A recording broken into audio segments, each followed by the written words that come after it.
Blake Snell currently has walked more batters than anyone else in baseball, resulting in an unimpressive whip at nearly 1.3. Snell doesn't even rank particularly well in making batters chase or avoiding barrels, so naturally, one would think he's having a subpar season, right? Well, even though he leads the MLB on walks, he currently has the best ERA in all of baseball for starting pitchers, is a top pitcher for strikeouts and WAR, and is in the top 5 for Cy Young odds. But how is it even possible for a pitcher with such high walk numbers and such a low chase rate to be this elite?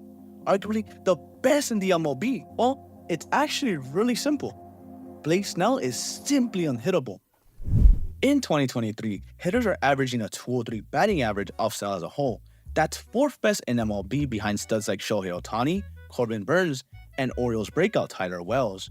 But Snell's ability to keep such a low ERA isn't simply because getting hits off him is hard, but getting well-timely hits off him is. With runners in scoring position, Snell has an MLB best and whopping 152 batting average, followed close behind Nathan Eovaldi and the aforementioned Tyler Wells. He has an ability to strike out batters with runners in scoring position, as he's in the top 3 in strikeouts with runners on. Batters have swung on 835 pitches and have whiffed on 36.5% of those pitches, which is above league average at 24.9%. This raises 2 big questions. Why does walking batters work for him, and why is Blake Snell's stuff so unhittable? Well, to answer both questions with one sentence, Blake Snell has a textbook case of being effectively wild. Some examples of effectively wild pitchers are Kerry Wood, Robbie Ray, and Dylan Cease. Being effectively wild is, as Sportstrom puts it best, a pitcher who is effectively wild is someone who has great stuff but has trouble controlling their pitches. This results in a lot of strikeouts, a lot of walks, and not a lot of hits. If we take a look at Baseball Savant, we see what we expect. A whiff rate in the 96th percentile, a walk rate in the 7th percentile, and a K rate in the 93rd percentile. Well, we know Snell has good stuff, but how good is it?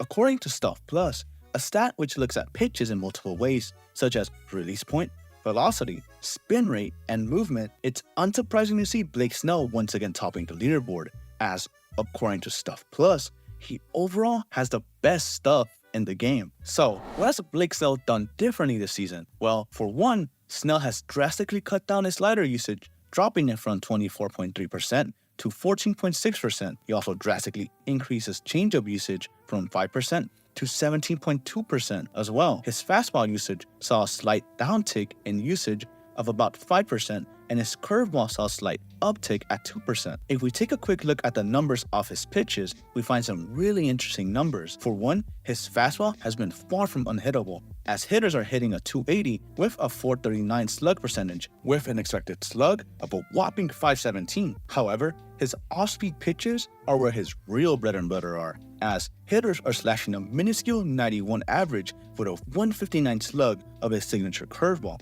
And if hitters want to try hitting something other than his off-speed pitches, they probably won't fare much better, as hitters are posting a 200 and a 104 average with a slugging percentage of 323 and 188 off his changeup and slider, respectively.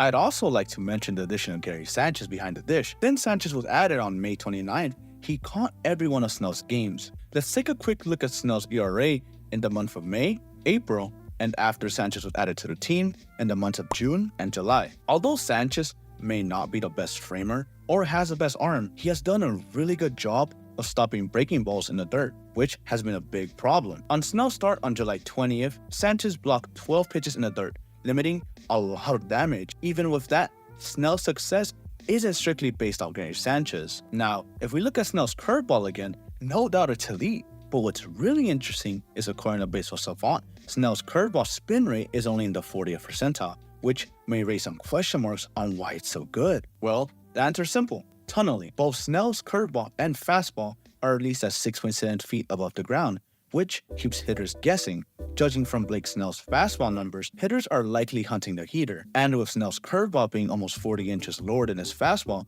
combined with his good tunneling, it keeps hitters whiffing curveballs and taking fastballs. However, this release point isn't only consistent to those two pitches, as he releases the slider at an identical 6.7 feet and the changeup at 6.5 feet. Another aspect of Snell's game is pitch location. Although we already mentioned that his control is a bit of a problem, when he does throw it in the zone, it's usually in a great location, as he's thrown 41.4% of his strikes at the edge of the zone, an above average mark.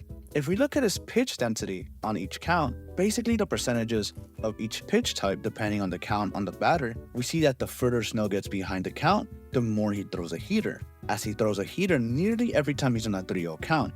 And the further ahead he gets in the count, the more likely he is to throw off speed stuff. If we take a look at Blake Snell's last start against the Blue Jays, we see a rough outline of Snell's season thus far. He went 5 innings, giving up 5 hits and 7 walks, but only gave up 1 run and fanned 4.